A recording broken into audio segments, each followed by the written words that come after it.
talks on Tehran's nuclear program while the US continues to make threats. He didn't respond directly to President Trump's letter. Well, for more on all of this, I spoke to Behnam Ben Taleblu, Senior Fellow at the Foundation for the Defense of Democracies.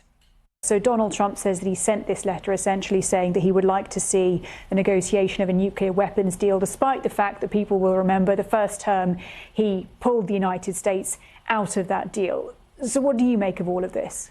Well, pleasure to be with you back in studio. But in essence, Donald Trump has been quite consistent even before campaigning for presidency in the first term. I think his line then was, "I buy bad deals, I make them good deals." So the U.S., under multiple presidents, but Donald Trump in particular, has been looking for what they conceive of or what they define to be a better deal. Yet publicly, at least, there is still not enough meat on the bone as to what Donald Trump personally and Republicans also politically would consider a better deal at the moment. The administration has not publicly said that yet. And on the other side, then, when it comes to the prospect of that deal for Iran, is there appetite in the country for that?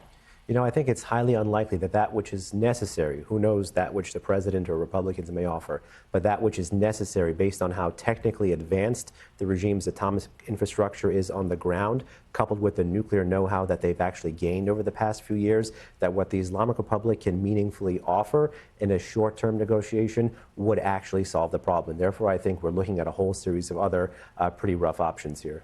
Well, let's talk a little bit about some of those options. And of course, when we talk about deal making, we always talk about the leverage. We know that President Trump has written this letter and he just said in it, I hope you're going to negotiate, because if we have to go in militarily, it's going to be a terrible thing for them.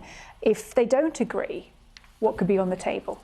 Well, sometimes deeds speak louder than words. For example, I think not once, not twice, 3 times there have been bomber task force missions going over the Middle East into the CENTCOM area of operations, sometimes partnering with partner nations to do aerial refueling. These could signal resolve to the Islamic Republic. But make no mistake, whether we're talking about the restoration of the maximum pressure campaign that Donald Trump has brought back, or the perhaps transatlantic diplomacy with the Europeans, or perhaps tightened military ties with the Israelis, Donald Trump quite literally means all options are on the table here. And I guess the sending a letter to the Supreme Leader of Iran is yet another iteration of that diplomatic option.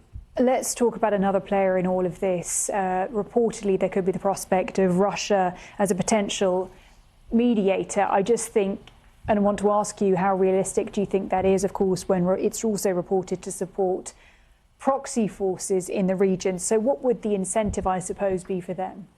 Well, the Russians are working hard, and I think working overtime, to try to make it as an attractive an option as possible. But whether you look at the 2015 JCPOA or the 2013 Syria chemical weapons deal, that which the Russians have diplomatically been involved in the Middle East traditionally haven't yielded the best sorts of results, certainly not good long-term results. I think here the strategic logic driving the Trump administration is perhaps if they deconflict with Russia over Ukraine, then perhaps they might get the Russians to deliver the Iranians. I think this is highly unlikely because it misunderstands this authoritarian axis that is now rising not just to challenge America, but the whole Western liberal democratic order. I do also want to ask you, whilst you're here, with regards to the region, what we're seeing in Syria now. We're getting these reports of a significant uptick when it comes to fighting between forces loyal to Ahmed al-Sharaa of HTS and those who remain pro-Assad. What do you think we could potentially be seeing here? How substantial do you think what appears to be that resistance could be? Well, I think you and I have discussed different iterations of this in the past, particularly after the fall of the Assad regime in Damascus, which is the Syrian civil war is just entering its next phase. The Syrian civil war, in my view, is still far from over. You've had about a 2+ day low to mid-level Alawite-led insurgency in some of the western parts of the country. If this thing goes on, and in particular, if some of the softer or the attempt to kind of balance between more hardline jihadist factions and some of those who are trying to solicit Western and international support by Shara in Damascus are not heeded, and the government again engages in heavy-handed tactics, well, I think you're likely to see more violence cycle out of control, and perhaps Russia, Iran, Hezbollah try to find a foothold back into the mayhem and drive the chaos further.